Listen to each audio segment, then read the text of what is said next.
Ce 15 août marque évidemment la fête de l'Assomption dédiée à la Vierge Marie pour la communauté chrétienne.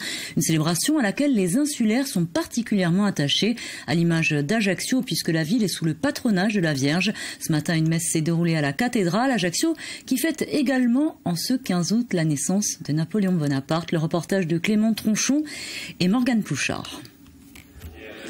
Ce matin, en la cathédrale d'Ajaccio, c'est la foule des grands jours. L'Assomption de la Vierge Marie est le jour le plus important dans ce lieu saint qui porte son nom. Protectrice de la Corse, Sainte Marie occupe une place particulière dans le cœur des croyants insulaires.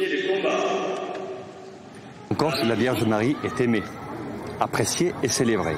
Donc le fait qu'on se retrouve tous à la cathédrale et dans toutes les églises de Corse, c'est une manière de dire cette femme, elle a changé le monde par sa simplicité, par sa douceur et par sa force. Donc il est normal qu'on puisse se retrouver pour manifester notre joie et pour manifester aussi notre foi.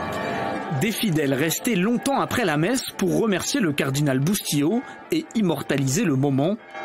Le 15 août, pour les Ajacciens, demeure un jour sacré. Est-ce qu'on est beau ? De toute façon, je suis catholique, donc je vais à la messe. Mais le 15 août, on ne peut pas rater dans notre religion un 15 août. Voilà. Ça a toujours été important en Corse. Hein. Le 15 août, c'est la célébration de la Vierge Marie. Hein. Et en plus, il y a toujours l'esprit napoléonien qui est là. Car si l'on célèbre la mère de Jésus-Christ, le 15 août est aussi la date de naissance d'un certain Napoléon Bonaparte. Alors à la fête chrétienne se mêlent les célébrations autour de l'Ajaccien qui fut empereur. Peu à peu, la mi-août est devenue la fête d'Ajaccio. Pour la ville, c'est une occasion forte de mettre en avant effectivement l'histoire locale, identitaire, l'aspect patrimonial également. C'est lié à un moment festif et événementiel qui est très important, puisqu'il y a les journées napoléoniennes. Donc on a envie effectivement d'avoir tous ces événements en fait qui font partie d'un tout cohérent et qui mettent en avant l'histoire et les traditions de cette ville.